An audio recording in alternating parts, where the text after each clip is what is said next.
بسم اللہ الرحمن الرحیم۔ ناظرین السلام علیکم ورحمۃ اللہ۔ ناظرین ہم آپ کے سامنے رکھ رہے ہیں نماز نبوی صلی اللہ علیہ وسلم، ایپیسوڈ نمبر 21، قسط ہے اس کی 21، ویلاگ نمبر 86 یعنی 86، اور نماز نبوی اس کتاب کا نام ہے اور پیج ہے 174۔ ناظرین روزانہ کی بنیاد پر ہم آپ کے سامنے ایک یا ایک سے زیادہ ویلاگ پیش کرتے ہیں، کم از کم اس بنیاد پر، اس نیت سے، اس امید سے کہ آپ خود بھی سنیں گے اللہ اور اللہ کے رسول کا پیغام اور لوگوں تک پہنچائیں گے۔ یہی ایک اچھی پہچان ہے مسلمان کی، مومن کی۔ نماز نبوی صحیح احادیث کی روشنی میں تصحیح و تخریج سے مزین جدید ایڈیشن ہے یہ۔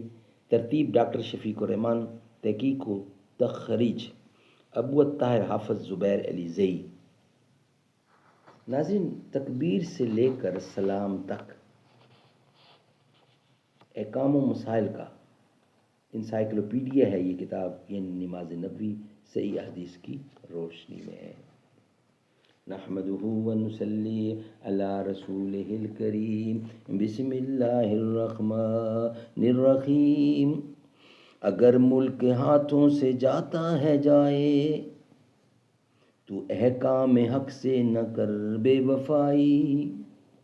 نہیں تجھ کو تاریخ سے آگہی کیا، خلافت کی کرنے لگا تو گدائی۔ خریدیں نہ ہم جس کو اپنے لہو سے، مسلمان کو ہے ننگے وہ بادشاہی۔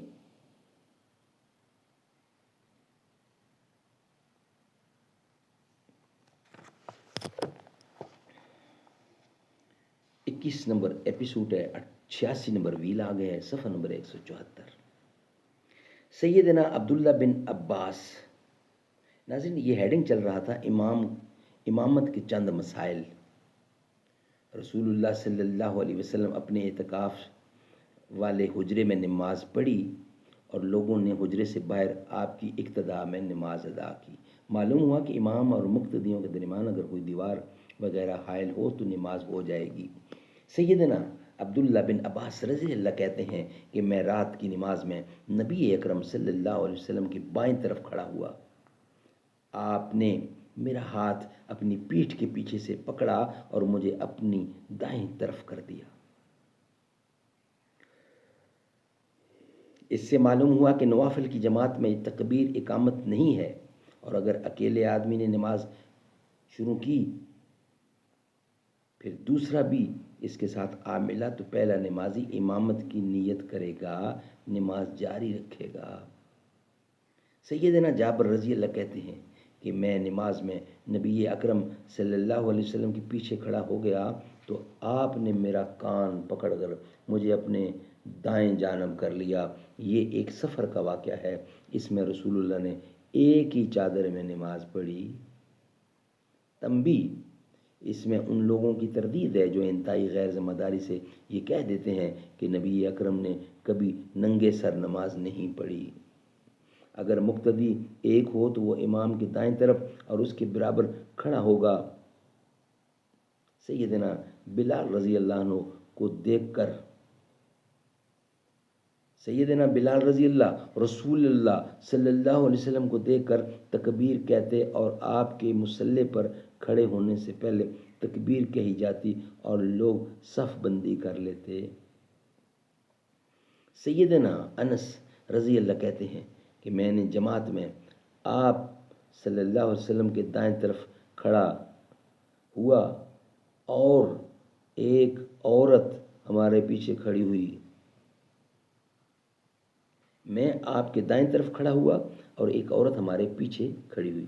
معلوم ہوا کہ اگر مقتدیوں میں سے ایک مرد ہو تو مرد امام کے دائیں طرف اور عورت ایک ہو یا زیادہ پیچھے الگ صف میں کھڑی ہوگی۔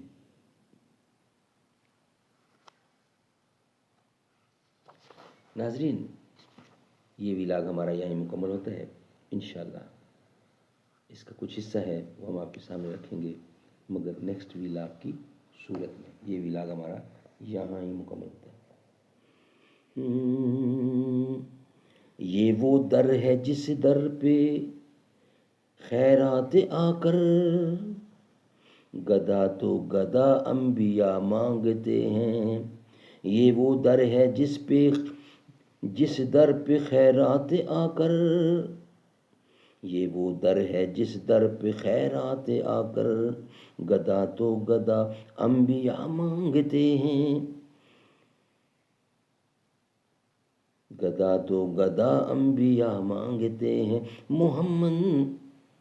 محمد جو رو رو دعا مانگتے ہیں. خدا سے خدا جانے کیا مانگتے ہیں. خدا جانے کیا شے ہے کہ جس کو خدا سے وہ سجدے میں سر کو جھکا مانگتے ہیں. کبھی بیٹھ کر التجا کر رہے ہیں، کبھی ہاتھ اوپر اٹھا مانگتے ہیں. الہی کرم کر دے امت پہ میری، وہ کیا اور اس کے سوا مانگتے ہیں. محمد جو رو رو دعا مانگتے ہیں.